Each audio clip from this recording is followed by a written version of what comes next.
Okay so finally अब केही दिनमै पहाड मुभी आउनेवाला छ। वैशाख 1 गते नै यो मुभी रिलिज हुनेवाला छ, जसमा तपाईँले तुलसी घिमिरे जुन एउटा महान डाक्टर हुनुहुन्छ। योभन्दा अगाडि पनि उहाँले धेरै राम्रो मुभीहरू दिनुभएको छ। चिनो हेर्नुहोस्, यहाँ उहाँको दर्पण छाया या अन्य यस्तै मुभीहरू, उहाँको धेरै मुभिजहरू छन् जुन एकदमै अडियन्सले मन पराउनु भएको थियो। बट अब धेरै वर्षपछि यानि 2001 या 2002 मा उहाँको लेटेस्ट मुभी थियो। पछि उहाँ कुनै पनि मुभीहरूमा कुनै पनि मुभी दिनु भएन, नयाँ कुनै पनि मुभी दिनु भएन।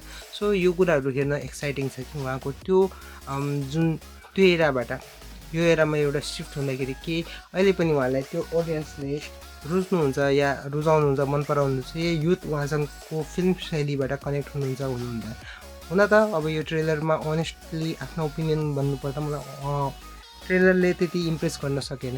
अनि तपाईँले पहाडको कहानी देखाउनु भयो, त्यसमा धेरै क्यारेक्टर राख्नुभयो, सबै कुराहरू देखाउन खोज्नुभयो, बट त्यो कहानीले के भन्न खोजेको, के को बारेमा, त्यो चिजहरू फिल नै गर्न सकेन। होप मुभीमा त्यस्तो फिल नहोस्, होप मुभीले राम्रो आफ्नो बक्स अफिसमा कलेक्सन गरेर तपाईँको एउटा राम्रो कमब्याक देख्न पाओस्, किनकि हामी पनि त्यो चाहन्छौँ।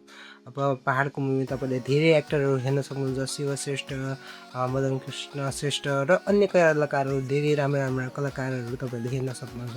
सो उहाँ एउटा मानेको एकदमै चलेको डाइरेक्टर हुनुहुन्छ, त्यो कारणले गर्दा पनि उहाँले यो फिल्ममै खेल्न रेडी हुनुभएको छ। जसमा तपाईँले सुनिल थापालाई पनि हेर्न सक्नुहुन्छ, स्वर्गीय सुनिल थापा।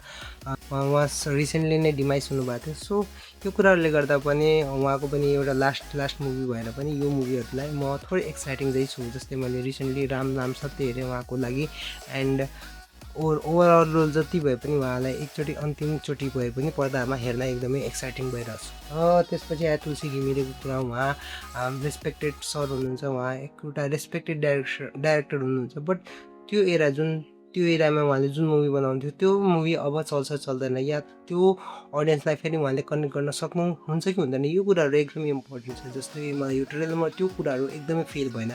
म यो ट्रेलरबाट इम्प्रेस हुन सकेन। यसको यसको कट एडिटहरू एकदमै नर्मल थियो, बेसिक थियो, फन्टहरू पनि एकदमै नर्मल युज गरेको थियो। म आशा गर्छु कि म गलत साबित होस् र म यो मुभीलाई इन्जोय गर्न सकोस्। 2 घन्टा 3 घन्टा जति भए पनि म त्यो मुभीमा बोर चाहिँ फिल नहोस्, र म यही चाहन्छु। अनि एउटा सिम्पल मिस्टेक पनि नभन्नौँ, जसलाई मेबी सायद डाइरेक्टरको चोइस नै यस्तै होला।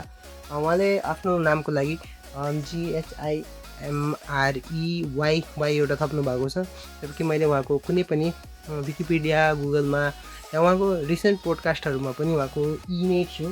लास्टमा वाइ किन थप्नुभयो, या यो पोस्टरहरू मिस्टेक हो या उहाँको आफ्नै क्रिएटिभ चोइस हो, यो अब उहाँहरूलाई नै थाहा हुन्छ होला। बट ओभरअल ट्रेलर ठिकठाकको थियो, डिसेन्ट थियो। मैले उहाँको पुरानो मुभिजहरू धेरै हेरेको छु र मलाई साँच्चै नै उहाँको पुरानो मुभिजहरू एकदमै मनपर्छ। बट के यो समयमा यो कन्डिसनमा उहाँको यो मुभीहरूलाई फेरि पनि अडियन्सले इन्जोय गर्छ गर्दैन, यो कुरामा म अझ पनि डाउटमा छु, जुन मलाई यो ट्रेलरबाट फिल भयो।